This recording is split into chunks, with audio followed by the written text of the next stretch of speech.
Hoje estamos na nossa 16ª aula remota de teatro, comigo, Gleison Cruz, e falaremos da origem do teatro no mundo. Vem, que hoje é a aula.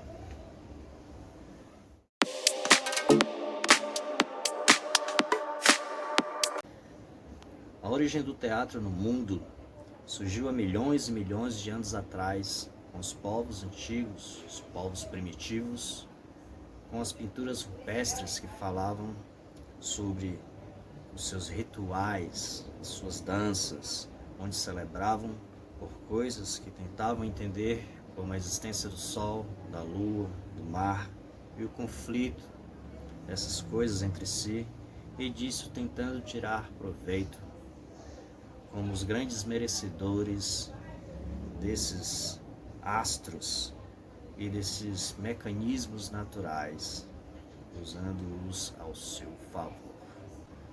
Como os grandes provedores e merecedores desses recursos naturais para si, como os donos do céu e da terra, e acreditavam também em outros deuses. Anos depois, chega o momento da Grécia. Um homem chamado Téspis, utilizando da narrativa e com referência ao grande deus Dionísio, deus do vinho e do amor, desenvolve a dramaturgia. E então surge o teatro para o mundo.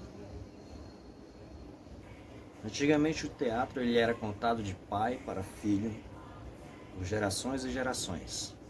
Posteriormente, ele ganhou escrita, ele ganhou fala, ele ganhou corpo, ele ganhou história, ele ganhou vida, ele ganhou dramaticidade. E daí o teatro ele não foi mais apresentado somente nos espaços teatrais, nas grandes arenas. Hoje se faz teatro na rua, praça, até numa praia, se você quiser. Ele é hoje multifacetado. E a palavra teatron quer dizer lugar de onde se vê. E tem gente que confunde as artes cênicas apenas com o teatro. Não, as artes cênicas, na verdade, é como se fosse um grande guarda-chuva com suas múltiplas linguagens. E é isso. Ela é a dança, ela é a música, ela é o circo, ela é tudo que pode ser mostrado para o público. E é o teatro também. E há também uma grande diferenciação disso, porque quem faz dança só dança, quem pinta só pinta, quem canta só canta. Geralmente é assim.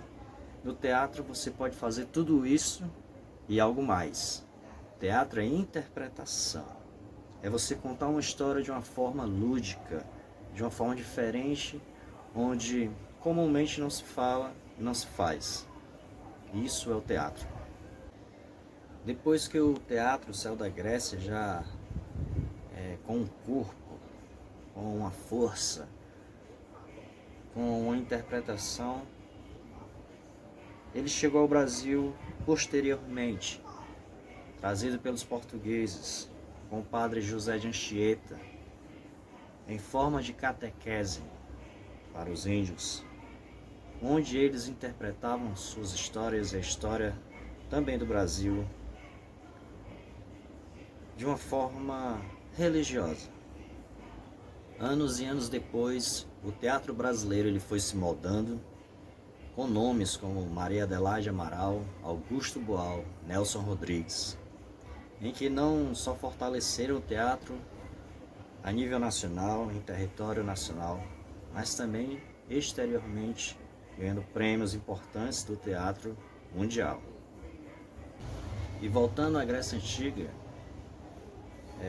eles perderam um pouco da sua força, do seu apogeu para Roma.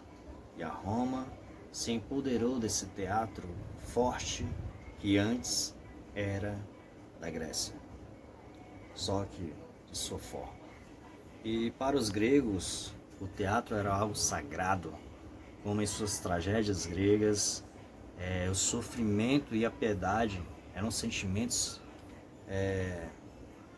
que marcavam as suas histórias, as suas dramaturgias, a sua forma de fazer teatro. E em Roma, o teatro ele perde essa parte sagrada. Já não tem mais isso com os romanos. Então, o teatro ele vira mais uma espécie de distração e deleite, né? A comédia toma lugar do drama.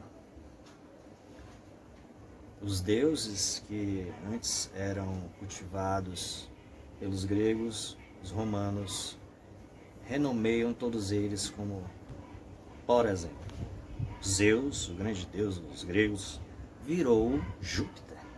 Afrodite, a deusa do amor, virou Vênus.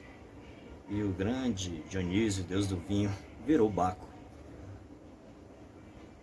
O circo também teve um surgimento naquela época, nas grandes arenas romanas, só que de uma forma bastante violenta, era como disputas medievais. Então essa fase do circo em Roma foi um período que teve lá a sua ascensão, queda também. Daí o teatro voltou com as encenações da Paixão de Cristo, só que era como se fosse a chegada das Marias vindas para pegar o corpo de Cristo, né? Era uma época onde as religiões estavam muito efervescentes, o catolicismo muito forte. E o teatro ele voltou à tona com uma grande aceitação com esses espetáculos religiosos, e foi justamente na Idade Média.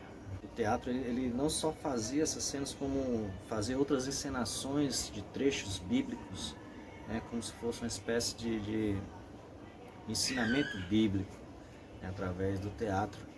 Isso teve uma aceitação muito grande na igreja, porém eles tinham medo, os católicos eles tinham medo de perder essa parte sagrada, né? Então o teatro ele foi proibido de encenar dentro das igrejas e partiu então para as praças públicas, onde surgiram aí as primeiras apresentações de rua, de teatro de rua. E já no fim da Idade Média, o teatro já era totalmente laico, ou seja, não era religioso. E uma das características do teatro da época chamava-se farsa. E a farsa ela era muito usada com estereótipos, né? Personagens estereotipados, né? Personagens comuns, e fazia muito sucesso entre a população.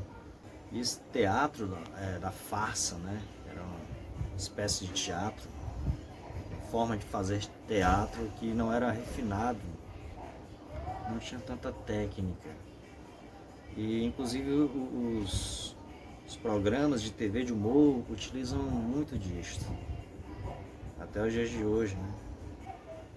E era bastante utilizado também os teatros de rua, né, nas praças. Não tinha aquela caixa preta que chamamos, a caixa cênica, que é o teatro. Portanto, como sendo um teatro aberto na praça, ele tinha que dialogar com todos os elementos que ali o circundavam, né? Como as pessoas da plateia, né? Um cachorro que passava ali no meio da cena,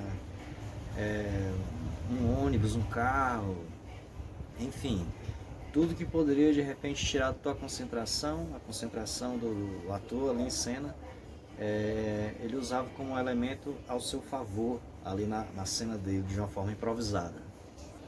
Daí a grande lição que tiramos de tudo isso é que, seja por ritual religioso ou não, o teatro ele reflete a vida.